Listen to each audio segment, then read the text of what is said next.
Buddhism for Today, The Essential Wisdom of the Threefold Lotus Sutra by Nikkyo Niwano. Part 2, The Sutra of the Lotus Flower of the Wondrous Dharma. Chapter 8, The Assurance of Buddhahood Given to the 500 Disciples.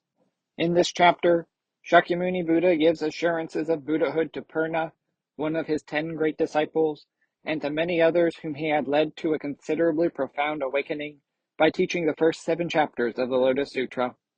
The number 500 in the title of this chapter should not be taken literally. It simply indicates a very large number of disciples. Purna was such a gifted orator that in later times his name came to personify eloquence, inspiring such figures of speech as the Japanese idiomatic expression, to speak as eloquently as Purna.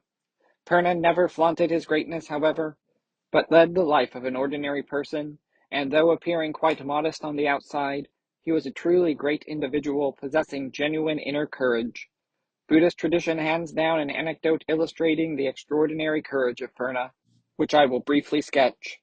When Shakyamuni Buddha first permitted some of his disciples to begin teaching his Dharma to people, Purna wanted to spread the Buddha's teachings to Sranaparanta, a region that he knew well, and he asked the Buddha for permission to do so.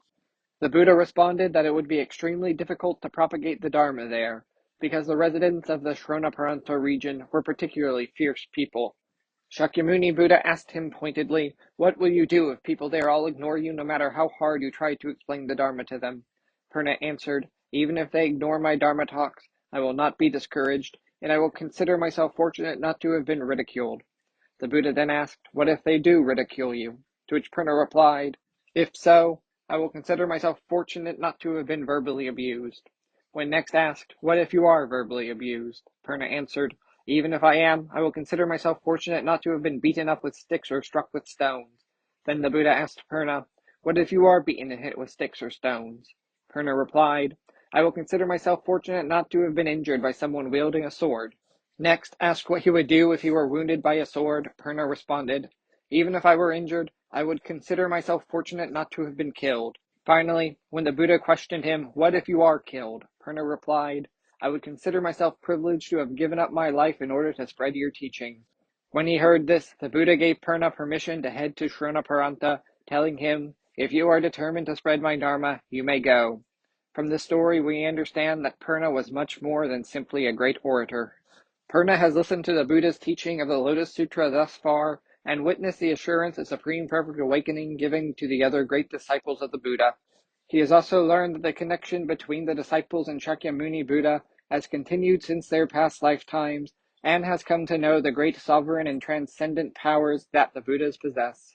All of these completely unprecedented realizations have purified Purna's mind, and have caused his heart to leap with joy. Immediately, Purna rises from his seat, approaches the Buddha to bow at his feet, and then withdraws to one side. Without taking his eyes off the Buddha for even a second, Purna gazes up at the world-honored face for some time. He thinks, "The world-honored one is an incomparable, amazing individual. All that he does is truly extraordinary." Using the power of skillful means, he expounds various teachings to the people of the world according to their capacities for understanding and their natural dispositions, removing greedy attachments from their minds. It is not possible for us to adequately describe the virtues of the Buddha in our own words. Only the Buddha knows for sure the aspiration to achieve Buddhahood deep within our hearts. The Buddha then addresses the assembly. "Everyone, look at this disciple of mine, Purna, son of Maitrayani. I have always praised him as the foremost among all the teachers of my Dharma, and commended him for his many merits and accomplishments.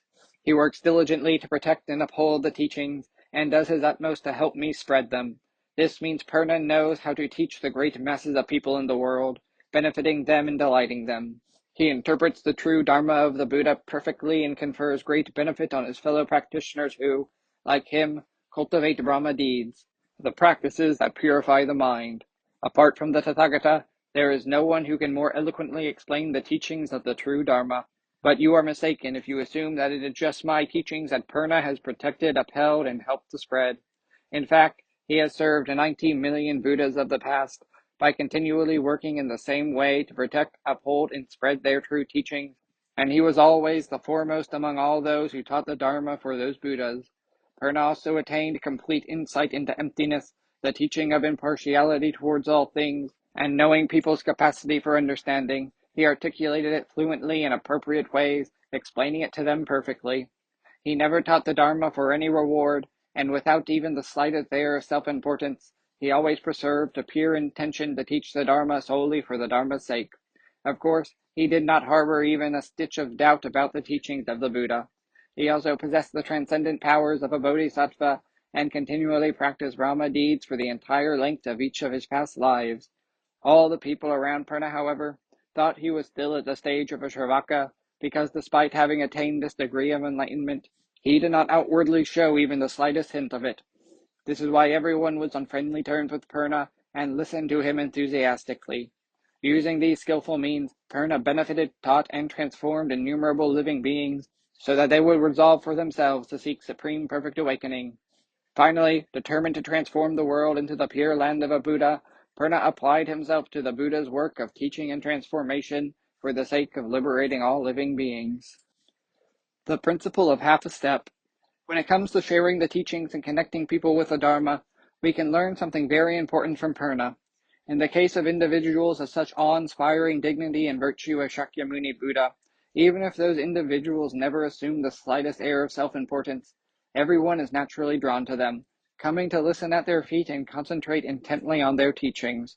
But people will not listen with such heartfelt devotion to someone who does not possess the same degree of dignity and virtue. If such a person persists in acting in a condescending fashion, others are liable to turn their backs on them or find them inaccessible. It is here that Purna's attitude provides a great example for us.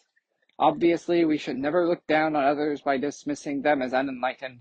Fancying ourselves even as little as a step ahead of others carries dangers. In terms of our attitude, we must walk shoulder to shoulder with those around us.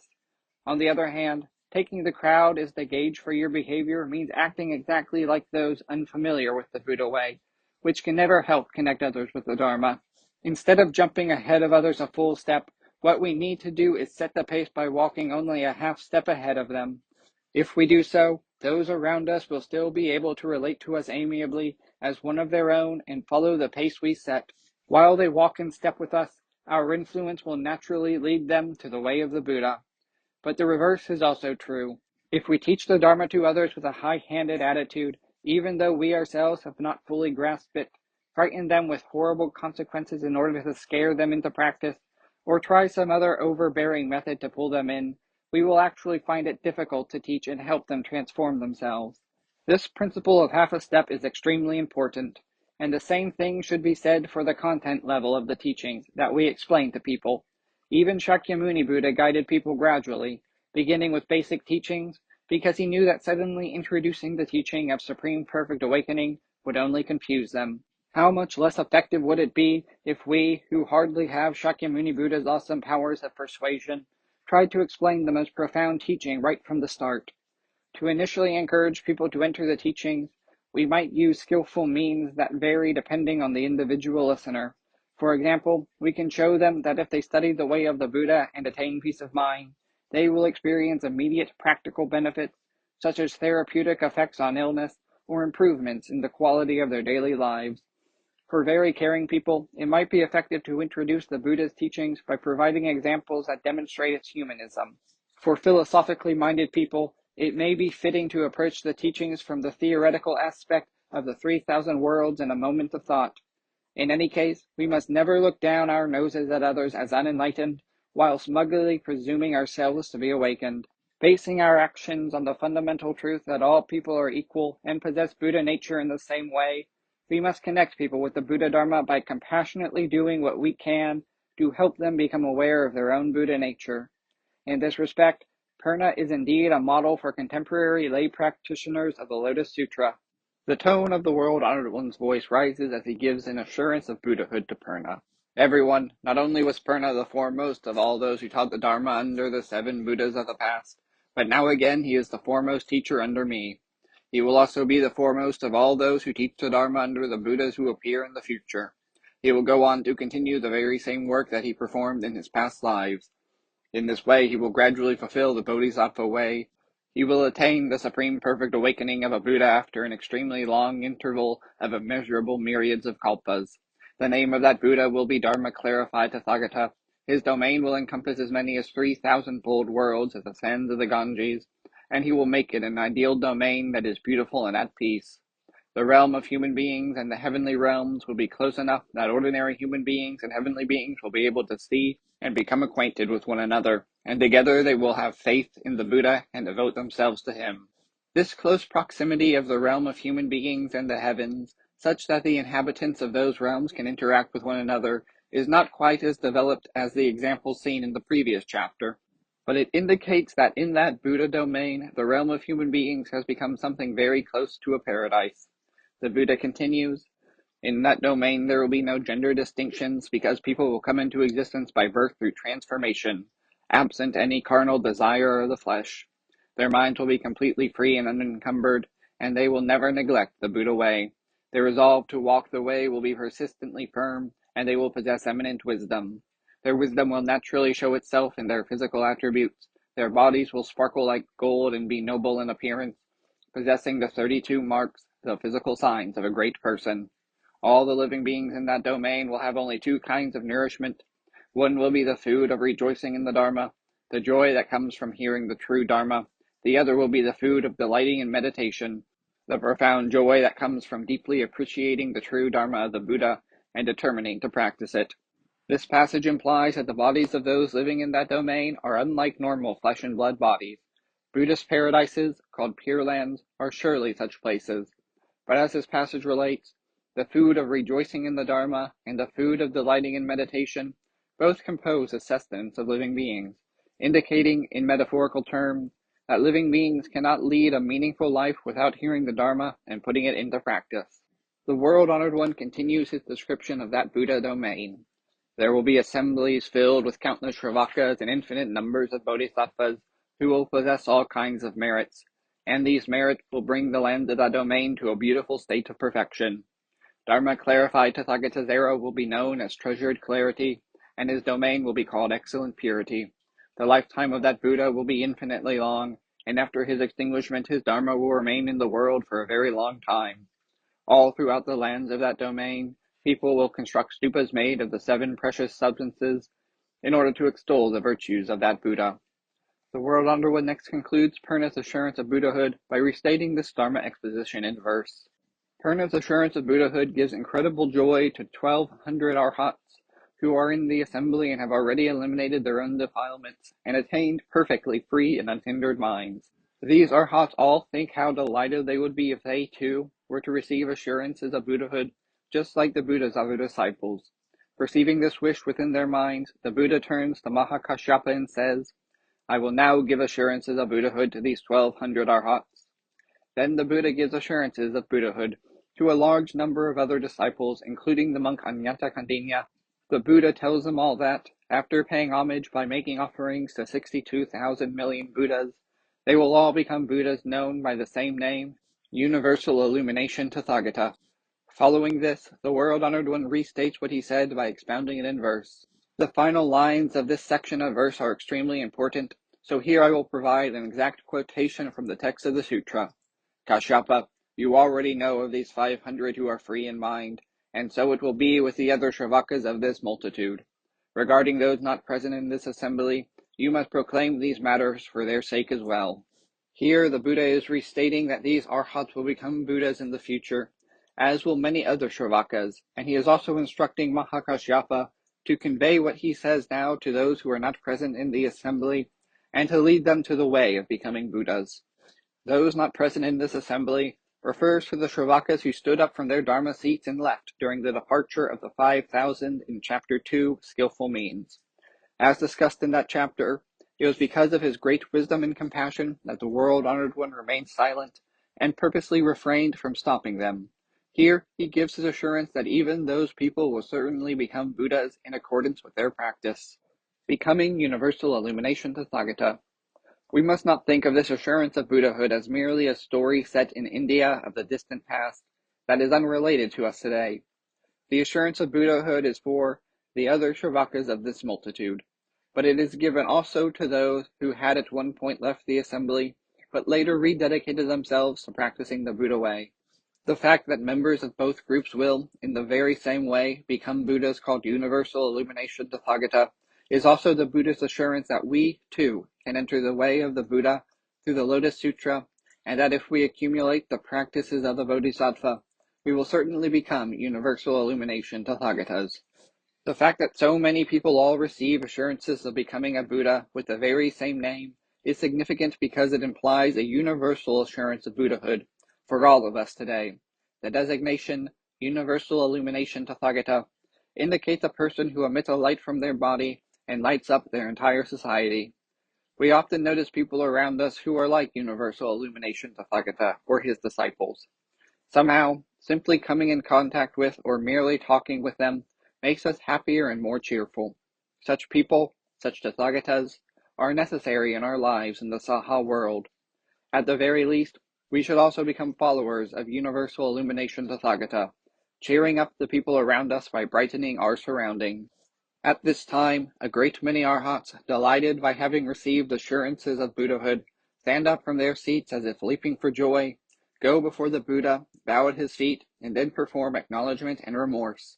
Expressing regret for their past oversights and taking themselves to task, they reflect, "We had always supposed that by simply removing our delusions we had already attained enlightenment, the final extinguishment. Now we realize for the very first time that this was a great mistake and that we were truly foolish. How were we foolish? Even though we should have become aware of our own Buddha nature, our ability to obtain the wisdom of the Tathagata according to our practice, we were content with the lesser vehicle wisdom obtained by simply removing our defilements." Next, the arhats tell the following parable to illustrate what they have just declared to the Buddha, the parable of the gem in the robe, the fifth of the Lotus Sutra's 7 parables. The parable of the gem in the robe. The arhats begin. A man went to a close friend's house for a visit, where he was treated to dinner, got drunk, and fell asleep. Meanwhile, his friend had to leave suddenly on business. Not wanting to disturb the man's sleep, the friend sewed a priceless gem into the lining of the man's robe as a gift, because he knew that in recent years his friend had sunk into poverty. Lying there drunk, the man was completely unaware of this. After waking up, he saw that his close friend was gone, so he departed and returned to his life of poverty, eventually ending up as a vagabond wandering in another country. He underwent many hardships while trying to secure food and clothing for himself, and felt satisfied with what little income he could obtain. After a considerable time had gone by, the man happened to run into his old friend on the road. The friend was shocked by the man's shabby appearance and said, "How is it that you are still struggling for food and clothing? How foolish are you? I wanted you to be able to have a peaceful and easy life, satisfying your 5 desires as you wished. So on such and such a day I sewed a priceless jewel into the lining of your robe. It must still be there now. Because you haven't noticed it, you've needlessly toiled and labored and suffered in misery just to stay alive. Go now and sell that jewel so that you can buy whatever you need. You will be able to live totally free from all poverty and want." After finishing this parable, Anyata Kandinya and the other Shravakas expressed their heartfelt gratitude to the Buddha. The Buddha is like this man's close friend. When the Buddha was still a bodhisattva, he taught all of us that because everyone possesses this priceless jewel, Buddha nature, we are all capable of awakening through practice. But we drifted off to sleep and soon forgot about it, and for that reason we were unaware of it. When we attain the awakening of the arhat, we mistakenly suppose that just eliminating our defilements was true extinguishment, the supreme awakening. But the aspiration to seek the awakening of a Buddha, supreme perfect awakening, remained hidden in the depths of our minds. Somehow we sensed that we were lacking something. Just now, the Buddha has awakened us. Now we know that we are really bodhisattvas who have the possibility of eventually becoming Buddhas by cultivating bodhisattva practices and doing our best for the people of the world. For this reason, we are filled with great joy because we have gained something rare and precious that we never before possessed. This chapter ends with Anyata Kandinya and the others restating their gratitude to the Buddha and retelling this parable in verse.